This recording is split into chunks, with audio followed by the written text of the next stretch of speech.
Pizzagate, the bogus news story suggesting that Bill and Hillary Clinton were running a sex ring. A lot of uninformed, gullible people. How can you be this stupid to believe that? The Twitter fight pitted supermodel Chrissy Teigen against Liz Crokin, a self-described journalist. Pedophiles from Hollywood! You are on notice! Deep state put pedophiles in positions of power for literally decades.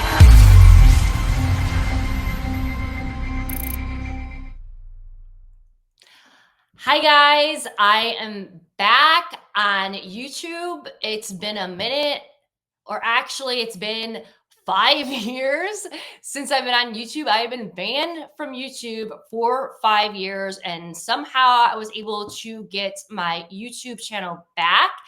And so for my first show, I have an amazing guest who has been stirring things up in DC for a very long time and been actually stirring things up for a long time, going back to our college days.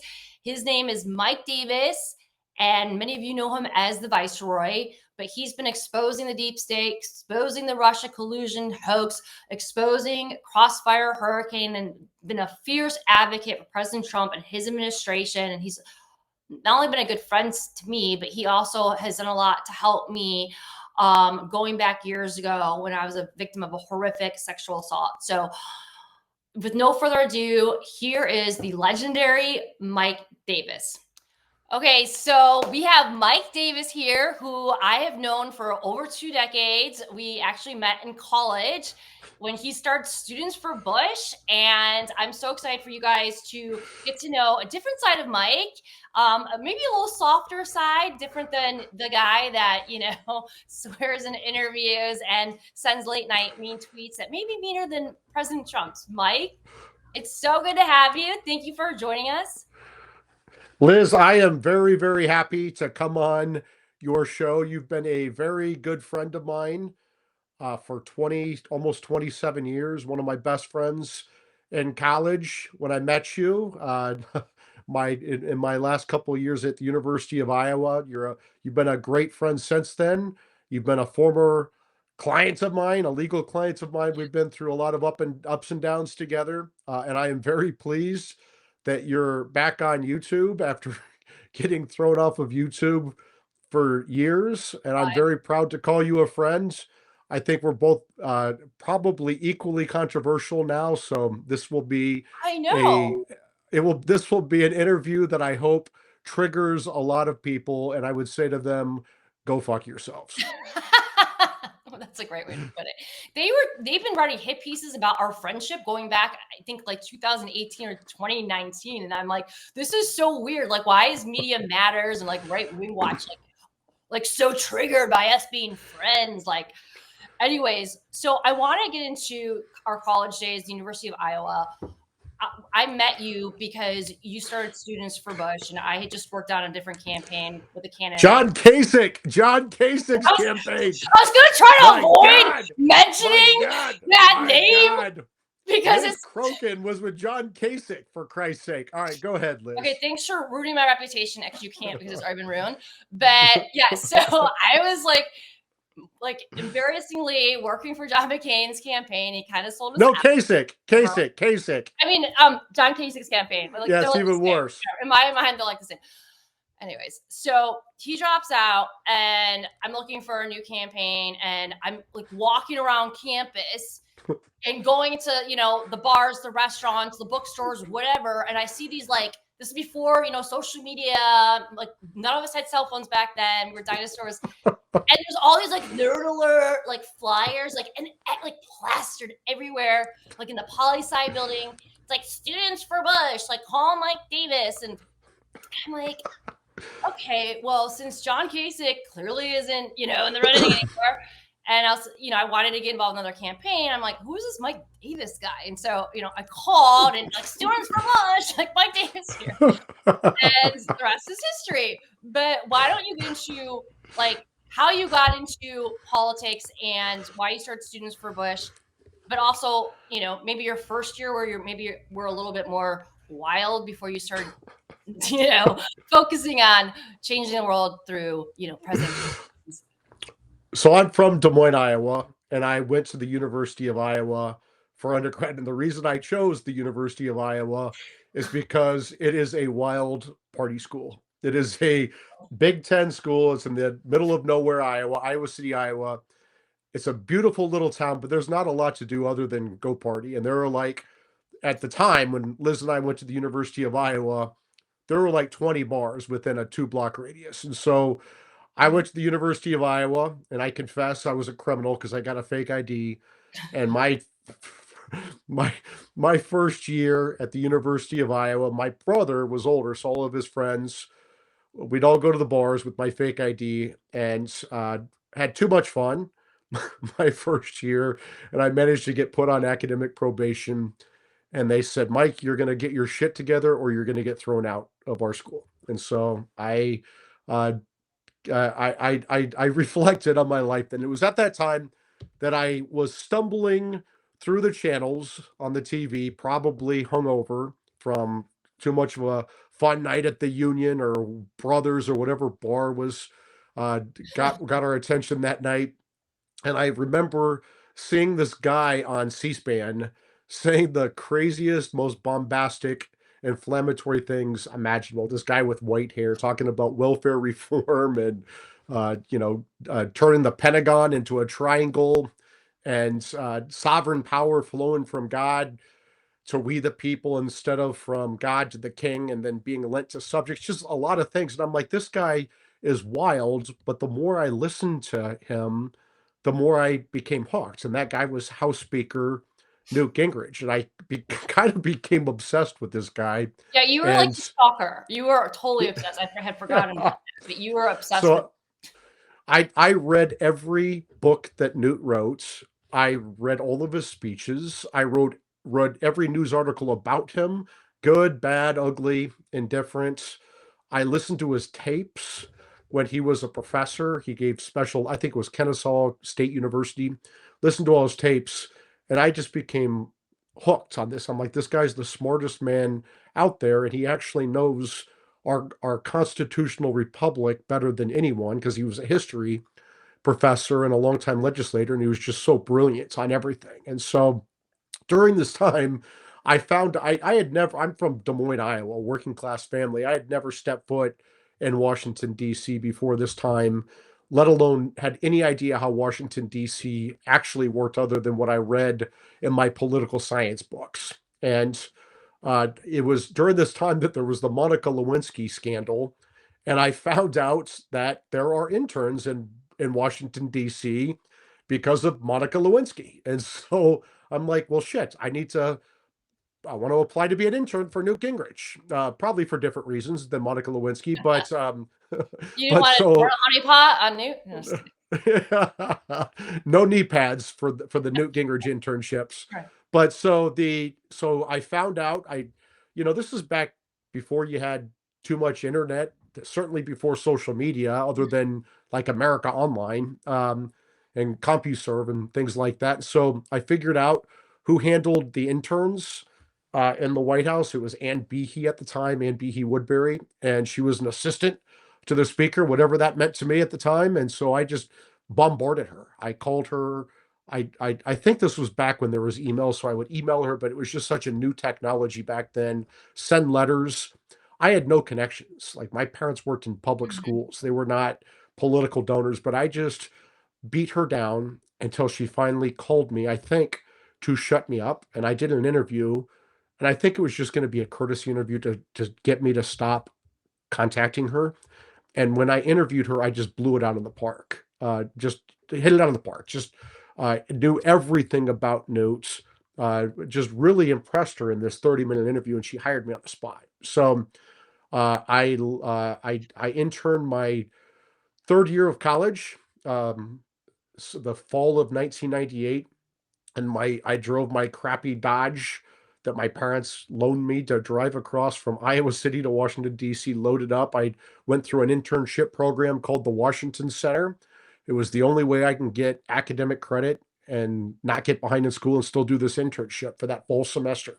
So I loaded up my crappy Dodge, and I was so excited that I drove straight through like the 24 hours or whatever it took from Iowa City to Washington, D.C. This was back before GPS and cell phones with maps. So I had to like use an atlas and figure out how to get there. And I pulled into Washington, D.C., moved into my internship housing with my roommates and started my job working for Newt Gingrich as one of the interns. And I was so naive at the time. I didn't understand how massive Washington, D.C. was. So I thought it was going to be Newt and me and a couple other staffers, and we're going to roll up our sleeves on the House floor and throw bombs, right? And I didn't understand that, the Speaker's office has like 60 staffers, and Washington, D.C. is massive. And so I was in the Speaker's policy office. I helped Speaker Newt Gingrich oppose President Clinton on public policy matters. I answered the phone as the intern in the fall of 1998 when the Office of Independent Counsel Ken Starr called to deliver the impeachment report on Bill Clinton to the House. I don't know this for sure. I think it could have been Brett Kavanaugh who called, because he was a young attorney on the cabinet on the impeachment staff. I couldn't tell you that for certain, but I think that's who called to say we're delivering the impeachment report. And it was just wild. I was there for 4 months, and my last day as an intern was the same day that Newt Gingrich got chased out of the Speaker's office. Bob Livingston, the Speaker designee, resigned on the House floor. They picked Dennis Hastert and they voted to impeach Bill Clinton. I committed another crime. I stole my House of Representatives internship badge that, with the expiration date of December 19th or whatever it was, 18th or 19th, 1998, the day that was my expiration, the last day of my internship, the day that Bill Clinton got impeached. I get to sit in the Speaker's gallery overlooking the House floor when that happens. And then I was so deflated because Newt went down as the Speaker and had to resign that I went back to Iowa City and kind of licked my wounds, went back to school. Kind of down because my political hero Newt got destroyed. But then how I got back involved was I started Students for George W. Bush, as you were saying, Liz. I started the first one in the country, and I just came up with this very specific plan with PowerPoint presentations back before anyone knew what PowerPoint was, and a detailed plan to organize the University of Iowa, this massive Democrat campus with 25,000 students and 15,000 faculty and staff, 40,000 people in this little commune called Iowa City. And I organized I had a plan to organize every fraternity and sorority, every college within the university, every major, every dorm floor, really organized in this thing. And I had a detailed plan, 50-page plan. And I took it into the Bush campaign. I tried to reach out to the Bush campaign. They didn't take me seriously. So I was watching C-SPAN again on Father's Day of 1999, I believe. And I saw Governor Jeb Bush from Florida was on there. And he talked about how he personally responded to all of his emails at jeb@jeb.org. And so I said, okay. So I emailed Jeb Bush and told him my plan to organize this. And within a couple hours, he responded and put me in touch with the campaign. And I became a volunteer at the University of Iowa. I started the University of Iowa Students for George W. Bush. That's how I got to know you, Liz, of course, and you helped me lead it. You were the communications person and the coalitions person. We, as you remember, we got into trouble constantly. Oh, yes. We had a faculty advisor, Professor Tim Hagel at the University of Iowa Political Science Department, who's still there, and he protected us. He was like the token conservative at the University of Iowa, so he protected Liz and me constantly from all of our bullshit, all the shit storms that we would cause every day. And that's how I got to know Liz, is through that. We had so much fun. I went back I kind of reverted back to my senior year at college. I was very good my second and third year. My senior year with Liz as my wing woman, I kind of reverted back to my wild freshman days. But we had a lot of fun, and we had a huge impact. Remember this, Liz, it was a liberal school. We built the first, biggest, and model Students for George W. Bush and anywhere across the country. Yes. And we were the biggest student group ever organized at the University of Iowa, Democrat, Republican, Independent. We were bigger than all the other political groups combined. That's how big we got. Right. Absolutely. And like, just so people a lot of people aren't from Iowa or they haven't been there. And so and I didn't know this before I went to the University of Iowa. You know, I grew up in Chicago, you grew up in Iowa, but you know, I knew that the First Nation caucus was in Iowa and the first primary was in New Hampshire. What I didn't understand before I went to the University of Iowa was that would like turn into like Disney World for, you know, political people that are obsessed with politics, right? For politicos. And that's the reason why I want to get involved, because, you know, the year before the caucuses in New Hampshire and Iowa, it's like all the candidates come to the state. You could be in a coffee shop, you could be like at a farm, you know, Farmer Bob, and there could be, you know, President George W. Bush, or, you know, like it's like Al Gore, like the biggest politicians ever, and they're just speaking to 5 people. The campaigns, they open offices in New Hampshire and Iowa, and so those 2 states get the most attention. So we had access to like so many cool things, and like the media was everywhere, and like all these amazing events. We got to meet so many different politicians on both sides. And so that was just like such an amazing experience. But I want to talk about, you know, how you kind of like started making liberals cry, going back to Students for Bush days. So when you did this one crazy and absolutely genius thing, we were at Students for Bush. You figured out a way you found like a loophole in the system where you could legally send out an email to literally every single person at the University of Iowa, which I believe was like 40 to 60,000 people. Why don't you tell that story? And then like after like that happened, like the reaction, the reading and the crying. So back then, University of Iowa was like very, overall, wouldn't you say it was very liberal? Oh, extremely, extremely liberal. And they treated the Students for George W. Bush. Think about that. George W. Bush, they treated us like we were a Nazi invasion because we were so organized. We had people with clipboards every day on campus, stopping people and signing up new members and signing up new volunteers. It is very hard to organize college students. And we did this at the University of Iowa when it's brutally cold in the winter, and you're getting students to show up for an hour-long meeting on a very cold January night and to debate other people and then vote. That is like one of the hardest tasks to do. This is why I had so much respect and admiration for Charlie Kirk and his organization Turning Point, because he mastered how you organize and turn out this student movement. It's something that you and I did 27 years ago, Liz, and it was just it's an extremely difficult job, and we did it long before social media and modern technology. But one thing that we tried to do, we were kind of groundbreakers, glass breakers too. This was all you.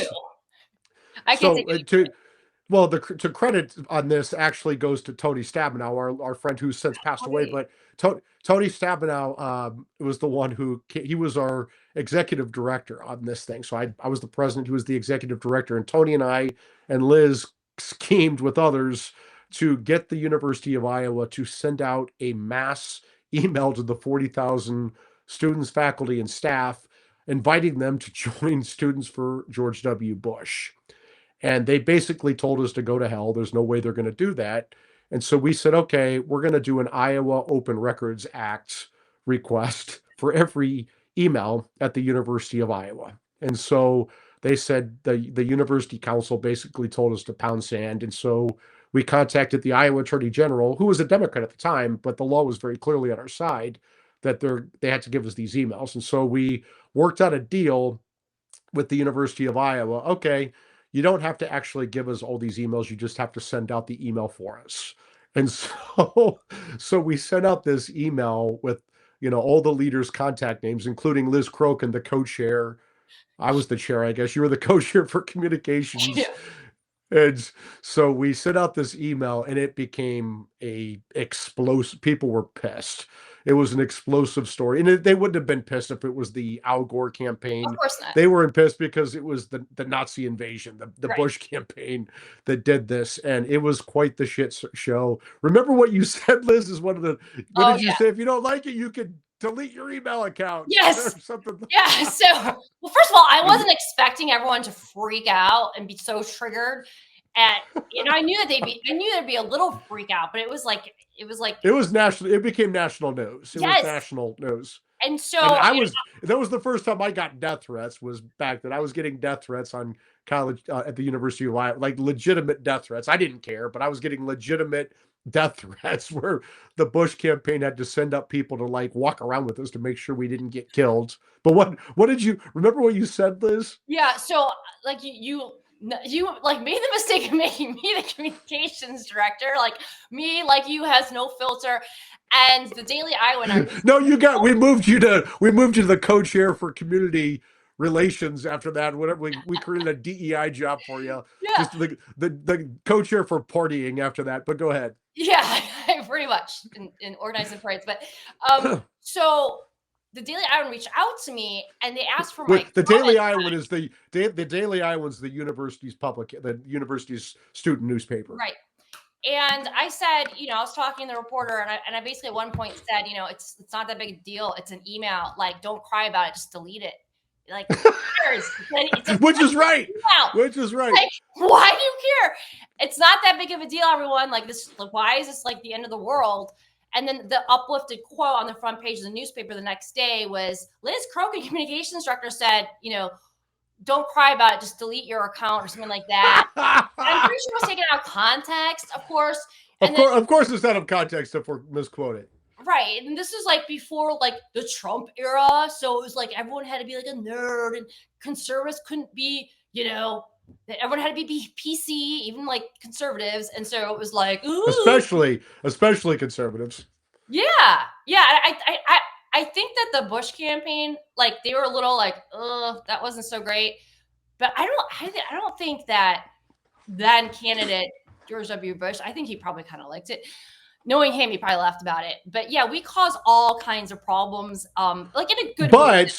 But you know what, Liz? We broke a shitload of China at the University of Iowa, but that's how we were effective. It's kind of like our playbook going forward. You have to break a lot of China and change people's mindsets on things, give people an attitude adjustment, and then you're effective. And that's we became the biggest group ever at the University of Iowa, and bigger than all the other student groups combined.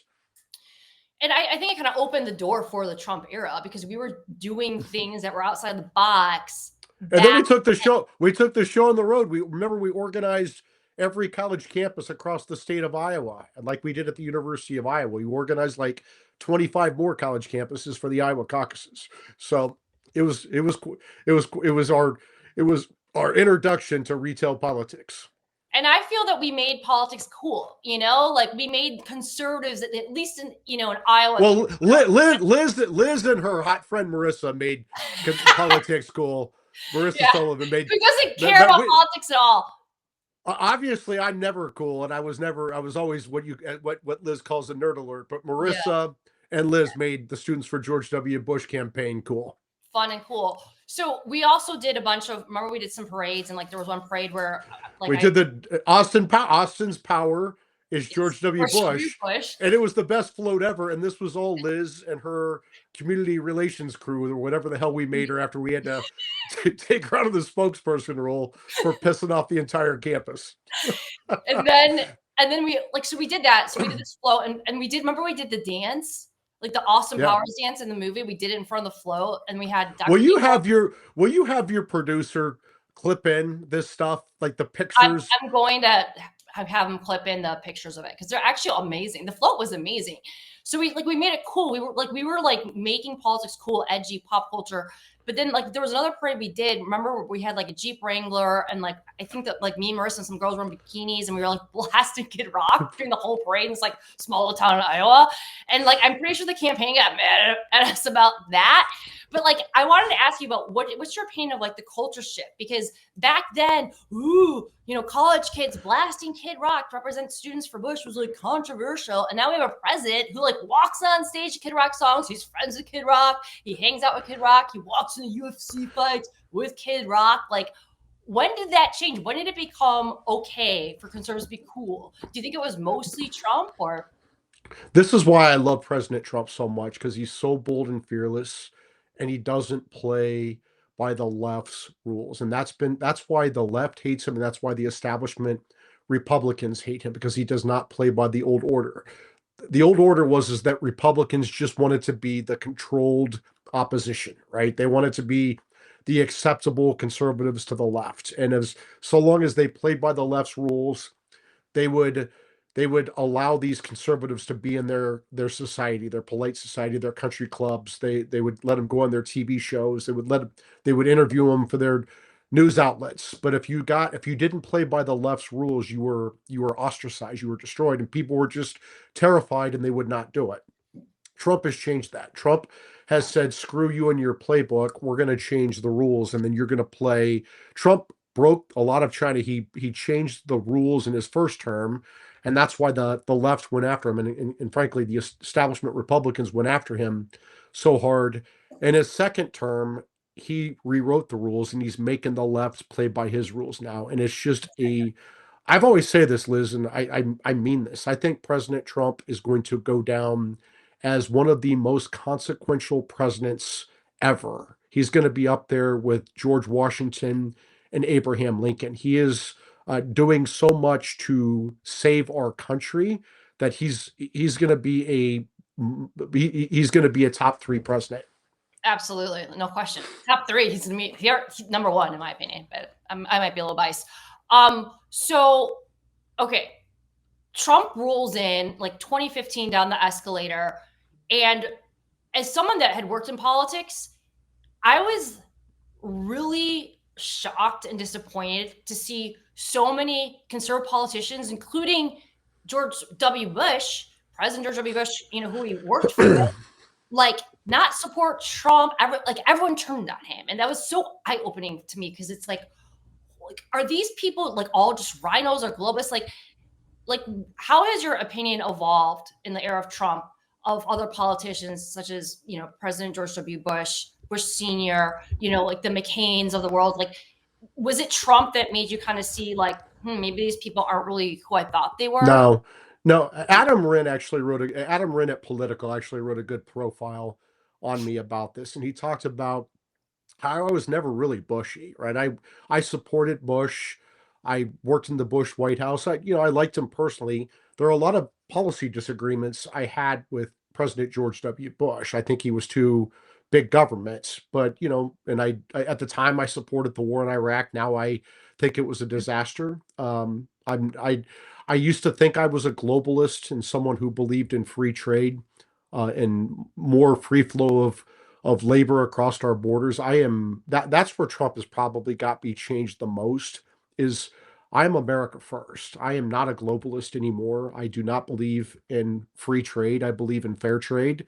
When it helps American interest, I think we should do trade deals. When it doesn't, we should not. I believe I'm an economic populist, but I've always been a populist because I grew up working class in Iowa. And frankly, it's welfare reform that got me so hooked on Newt Gingrich. I think Newt and Trump are much more aligned, and I think that's why I like President Trump so much. Is he's really executing on what President Trump is really executing on what Speaker Gingrich has been discussing and thinking about and trying to implement for 30 years, right? And so on trade, on immigration, on economic populism, I'm very much in the Trump camp. I probably always have been and just did not realize it. So I wanted to ask you, we met former President George Bush Sr. at one of former President George W. Bush's campaign events. What was your opinion of him then, and has it changed? And I also wanted to ask you about the envelopes that were delivered at George Bush Sr.'s wedding. Like, I'm sure you've seen the video. It's gone viral all over X and social media. At his funeral, there were certain politicians, mostly the bad ones, like Pence, Hillary, the Obamas, Laura Bush, Jeb.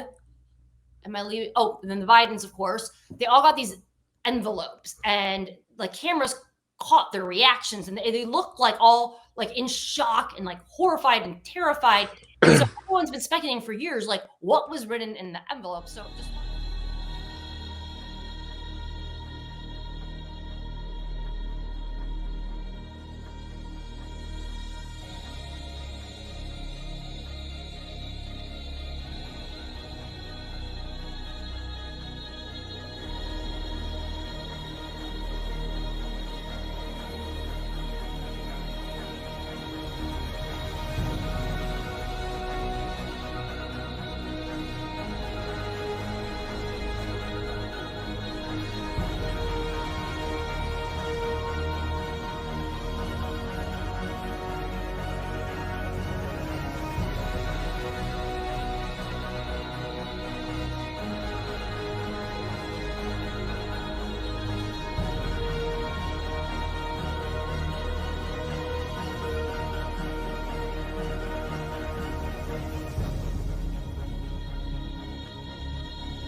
want your opinion on all that with George Bush Sr.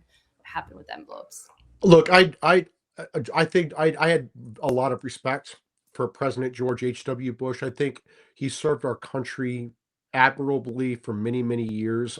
He was a very decent man. When we met him, Liz, in college, he was so gracious and good to us. He was always known for being gracious to people, to write handwritten notes, just a good person. I think we have, you and I have very different views than H.W. Even at the time, I was not an H.W. Bush person. I was much more conservative, much more combative, much more hardline.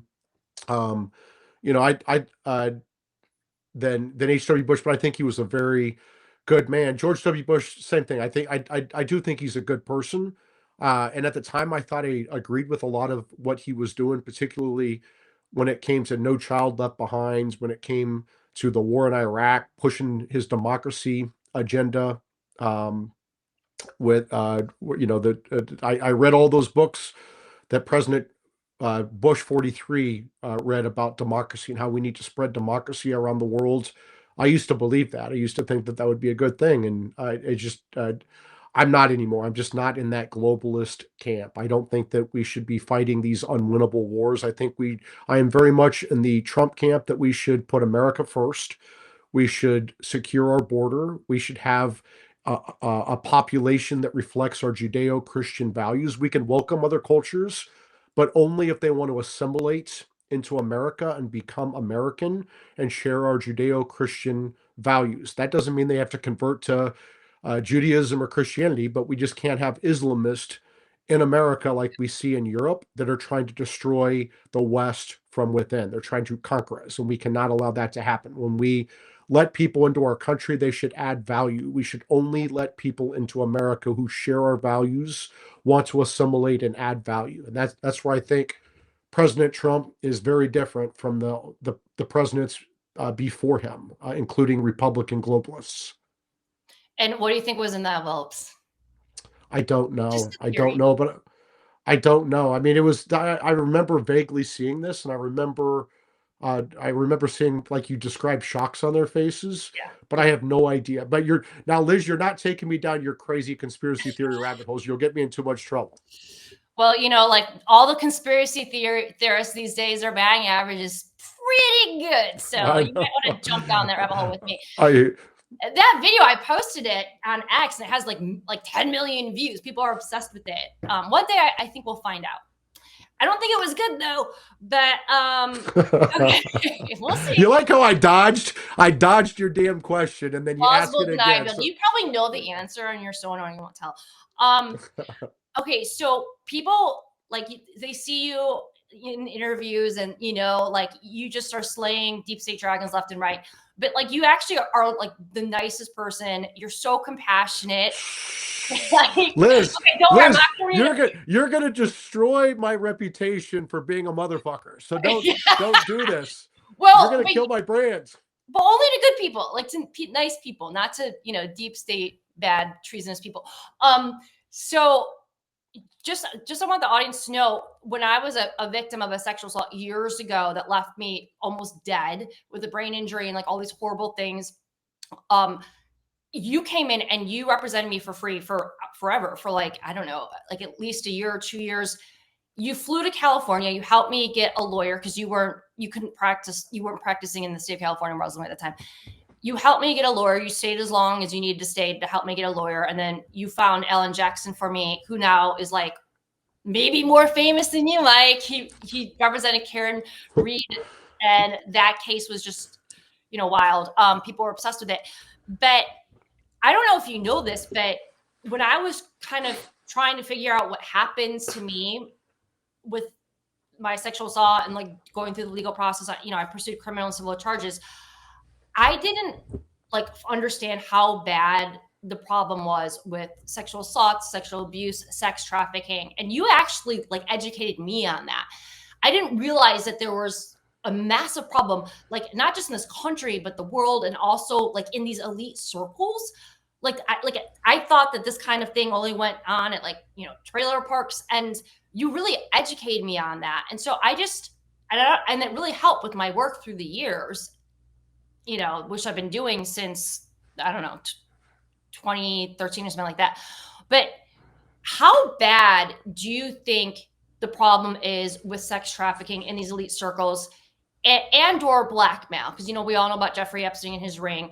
But in places like DC and Hollywood, from my research, it's the more I dig, the worse it gets. And I think the problem is so much worse than people know. But what's your opinion on it? Because you were one of my teachers that helped me understand this problem. I think child sex trafficking is a major, major issue, and it is the most satanic thing you can imagine, where people are absolutely trafficking and taking advantage of kids. And it's a power trip for these godless Satanists, because that's their God. Power on earth is their God. And you see this just recently, where the Biden administration mass imported over Yep.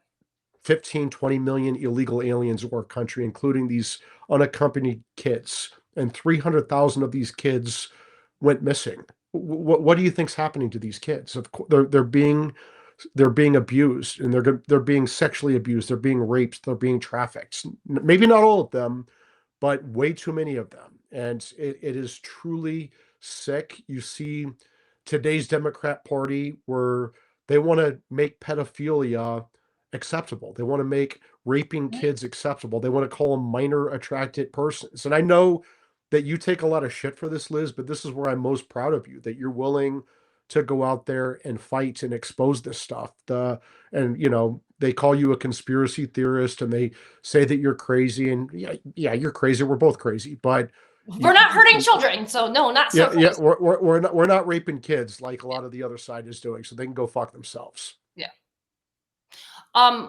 So Jeffrey Epstein, a lot of people are frustrated. They feel that Pam Bondi and Kash Patel, have had conflicting statements about Epstein, or they haven't handled the case. And I just feel that, give them time. They've only been in office for a few months. This is a massive ring. And what's your opinion with what's going on with the Jeffrey Epstein case? Do you think that the Jeffrey Epstein co-conspirators will be brought down? Do you think that the evidence was destroyed as it exists? Will it come out? Here's the problem with this whole thing. I'm a huge fan of Attorney General Pam Bondi and Kash Patel and Dan Bongino and Todd Blanche, all of them. I think President Trump has assembled an all-star team. Here's the issue. You have this evidence. First of all, I would say this. Do people really think that the Biden Justice Department would have sat on evidence that President Trump was in any way involved with Jeffrey Epstein? It just would not have happened. They had to make up crimes to go after President Trump, right, and try to destroy him. If they had evidence that he was raping kids, they would have gone after him. And frankly, I would have fully supported that. I would have said, take him down. If he actually were raping kids, he wasn't involved with this. He actually threw Jeffrey Epstein out of Mar-a-Lago because Jeffrey Epstein is such a scumbag. Here's the problem with this evidence is you have these young victims who are too scared or bought off, and they don't want to cooperate with federal investigators, either because they don't want their lives ruined again, or they've been bought off, right? And so you have to deal with the evidence you have, not the evidence you want to have or what you suspect happened. You have to deal with evidence, right? And Pam came in as the Attorney General. Pam's a friend of mine. I think she's doing a phenomenal job. She doesn't get nearly enough credit. She's doing phenomenal work. She's won 25 monumental cases on the emergency docket of the Supreme Court for President Trump's core Article 2 executive power. She's gutted the DOJ, including the FBI. She's bold and fearless. She's doing a really good job. Where I think a lot of people got mad at her is I think she overpromised, not maliciously or intentionally, but I think she wanted to release this evidence on Epstein, but she realized as she was digging into it, you can't, because it's grand jury evidence, and you absolutely cannot publicly release grand jury evidence. It's against the law. It's a crime. And so she took a lot of shit for it. I defended her, but it fed into the conspiracy theories. It fed into this idea that there's some massive cover up. She tried to do the right thing, and it's just an example of no good deed goes unpunished. And so she finally said, okay, we're going to turn this over to a court, and the court's going to say whether we can release this or not. And of course, the judge instantly said no, because you cannot release grand jury material. And here's the reason you don't want that to happen. At the grand jury, you take evidence from people. It is not substantiated. It's not subjected to cross-examination. You let in hearsay. It would be so unfair to people. Let's say that someone went in there and said that's Barack Obama was raping kids. Like, Barack Obama is a bad hombre in many ways, but there's zero evidence that he was raping kids, right? Let's just say that someone went in and testified that Barack Obama raped them, and then that material got released to the public. How the hell does Barack Obama defend himself on something like that? How does he respond to anonymous allegations? How does he respond to hearsay allegations? How does he respond to allegations where he can't cross-examine and confront the witness? It's just, that's why we have grand jury secrecy, is so that does not happen. Well, and if these co-conspirators are brought to justice one day, like, you can't release evidence before you prosecute. So, like, well, it has to be evidence, and this is how it works, as you know, Liz. You've been through this process so many times with your lawsuits and criminal matters. You go to a grand jury and you get probable cause. Again, hearsay evidence that's one-sided, not subject to confrontation, to cross-examination. You get the indictment. That evidence just doesn't come right out. You have to present it through the federal rules of evidence or the state rules of evidence, where there are procedural safeguards to make sure that the evidence is reliable, to make sure that the accused can confront the accuser, that there's cross-examination, that there's rebuttal evidence, that there's impeachment evidence. You can't just take evidence from a grand jury and throw it out in the public. It is so unfair. It would be a total legal and political drive-by shooting that would destroy someone's reputation, and they can't respond to it. Right. I agree. I mean, I'd much rather just see prosecutions than, Epstein. I would just say this. I would not get your hopes up on prosecutions just because you have witnesses, these young girls who do not want to cooperate. Right. Well, look what happened to Virginia Giuffre, who allegedly suicided herself, just like Epstein. I mean, Liz, you've been the victim of a sexual assault. I mean, you're one of the toughest people I know, and remember how hard it was for you. I was there for you. Like, how hard it was for you during that process. Yeah. Imagine I lost my jobs. I lost my jobs. Yeah, just imagine if you're a young girl and you're trying to accuse the richest, most powerful people on the planet. Like, I understand why these people are reluctant to come forward. Right.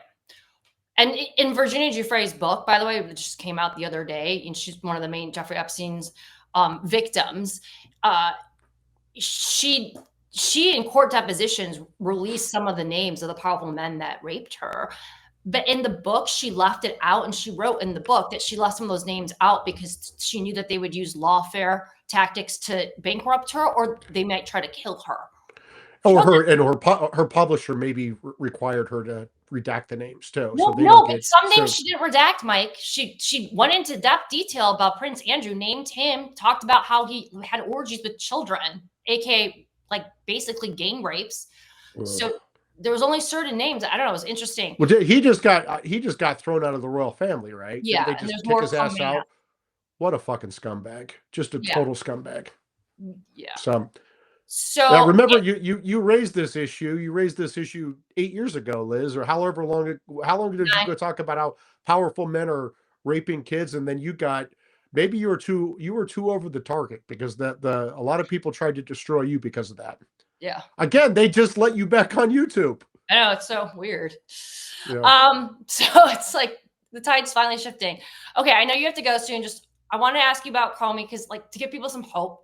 You seem very hopeful that, Comey's indictment and your sweetheart Big Tish's indictment are just the appetizers. You believe we're going to see justice. This grand jury is being impaneled in Fort Pierce, Florida. That's going to look into the Crossfire Hurricane, the Russiagate. Who else do you think will be indicted that was involved in the Russiagate? Do you think all of them? And why are you so confident? I very much hope so, and I have said this very publicly for the last 3 years since the Mar-a-Lago raid. What these lawfare Democrats did by politicizing and weaponizing intel agencies and law enforcement to go after their political enemies, Trump, his top aides, his allies, his supporters on January 6th, is the biggest scandal in American history. It's the biggest crime in American history. These were Republic-ending tactics that these lawfare Democrats and even some Republicans deployed to go after Trump to kill MAGA. And I have pushed very hard. I have very publicly said that there should be a grand jury impaneled in Fort Pierce, Florida, because of the Mar-a-Lago raid, and investigate all of this under 18 USC Section 241, conspiracy against rights. I have very publicly pushed for my friend Jason Redding Quinones to get picked as Trump's U.S. attorney in the Southern District of Florida to do this. Trump picked him. The Senate confirmed Jason. And lo and behold, Jason motioned the court, and the court approved two new grand juries, one in Fort Pierce and one in Fort Lauderdale, Florida. They will be impaneled in January. And I am pushing very publicly and loudly for the last 3+ years since the Mar-a-Lago raid for this grand jury to investigate this whole 8-year criminal conspiracy going back to the Russian collusion hoax and Crossfire Hurricane for conspiracy against rights under 18 USC Section 241. I usually get what I want. And so I would say to these lawfare Democrats, lawyer up, motherfuckers. Because justice is definitely coming. I'm going to make goddamn sure of it, and nobody is above the law. And would you say that for Hillary Clinton? Because she was one of the big, people behind the puppet strings, pulling the strings with the Russia collusion hoax, as you know. She's one of the worst. She's one of the worst actors. Her campaign made up the Russian collusion hoax. Yes. And the Crossfire Hurricane investigation. They lied to the FISA court. They spied on presidential candidate Donald Trump. They spied on the president of the United States. And they did this to cover up Hillary Clinton's corruption as the Secretary of State when she had her illegal home server as the Secretary of State. The Clinton Foundation with Bill and Chelsea and Hillary are taking in tens of millions of dollars from our shady foreign actors going to the Clinton Foundation. What were these shady foreign actors buying from Clinton as the Secretary of State? What was she doing in her official capacity in exchange for these tens of millions of dollars in foreign dollars? Quid pro quo foreign corruption. And she got caught.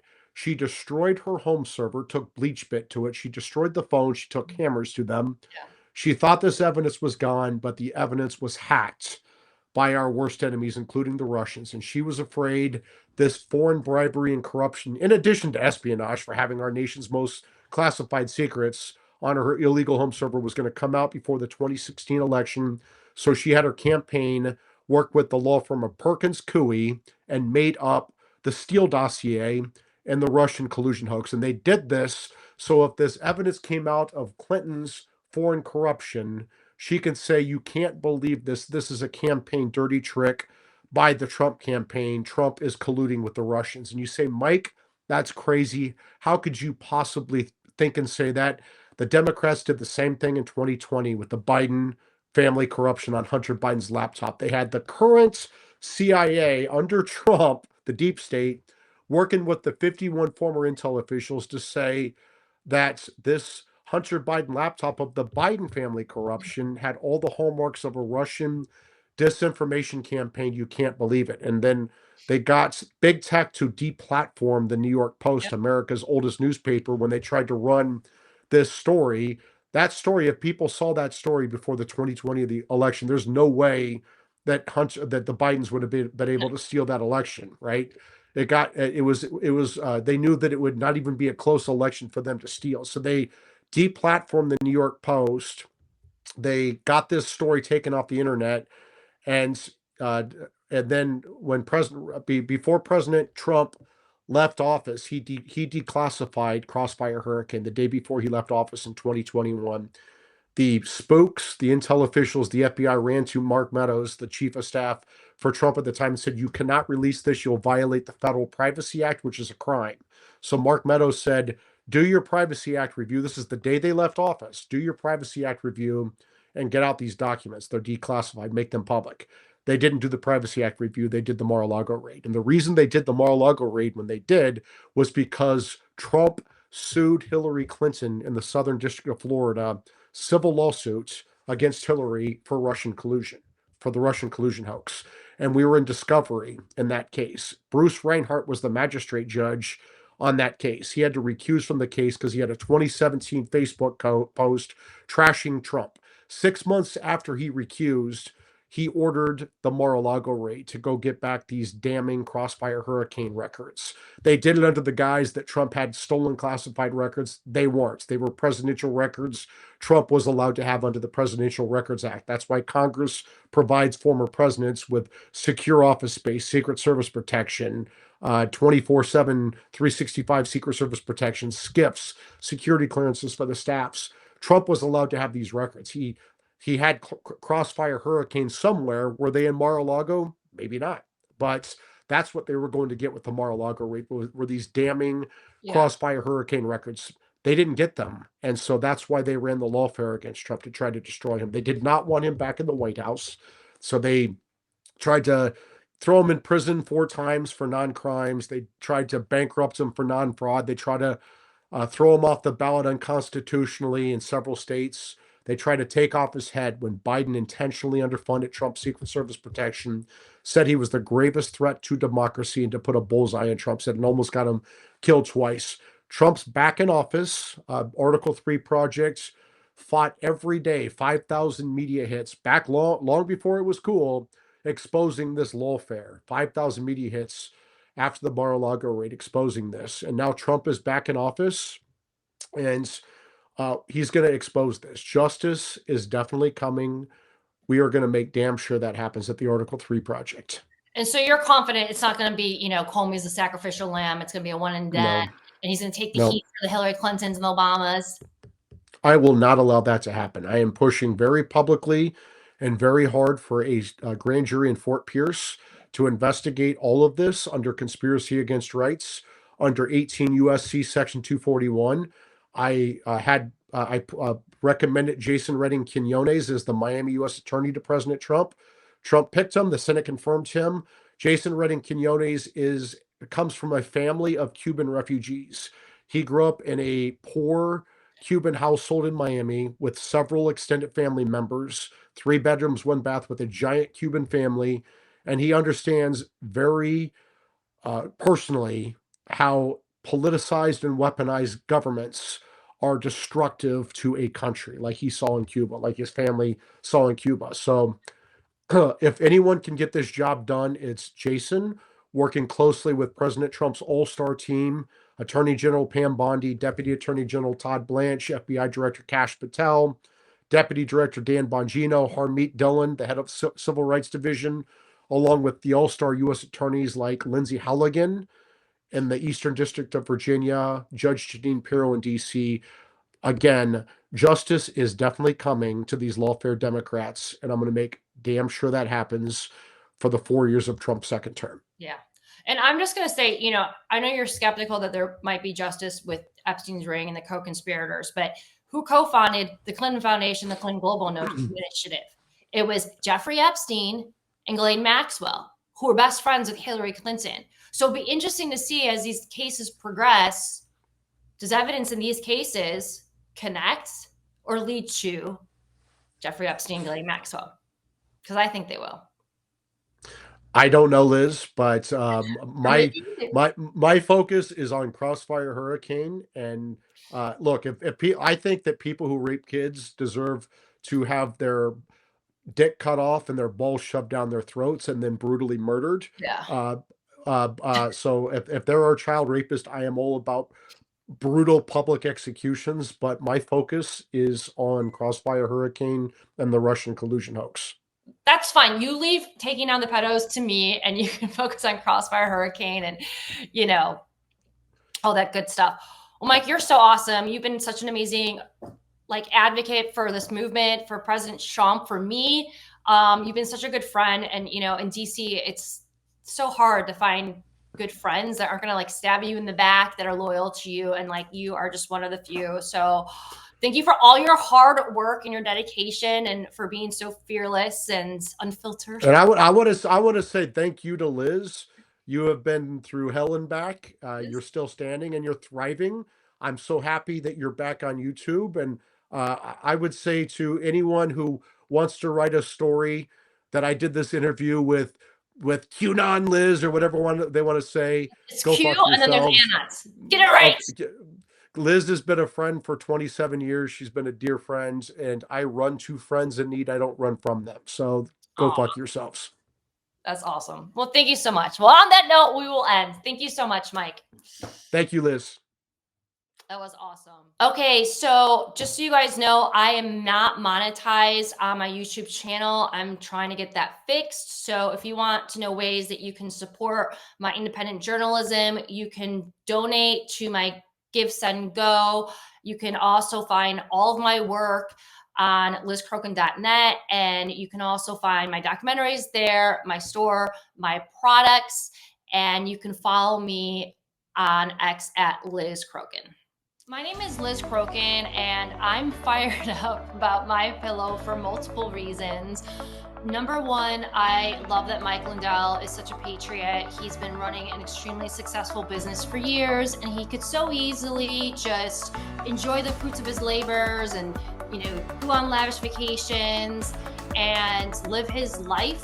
But instead, he chooses to not only run his business, but he chooses to fight for America. And he's a strong supporter in President Trump and always has been. And I have a lot of respect for anyone that takes their personal time to give back to this country, and that's what he does. Now, his products I love because, number one, they're made in America, but I also love his products because I personally live in warm weather and I love the beach. And a lot of people don't realize that Mike Lindell has amazing beach towels, and they also have really comfy women's wear, sweatshirts, sweatpants. I work from home, so I don't wear suits every day.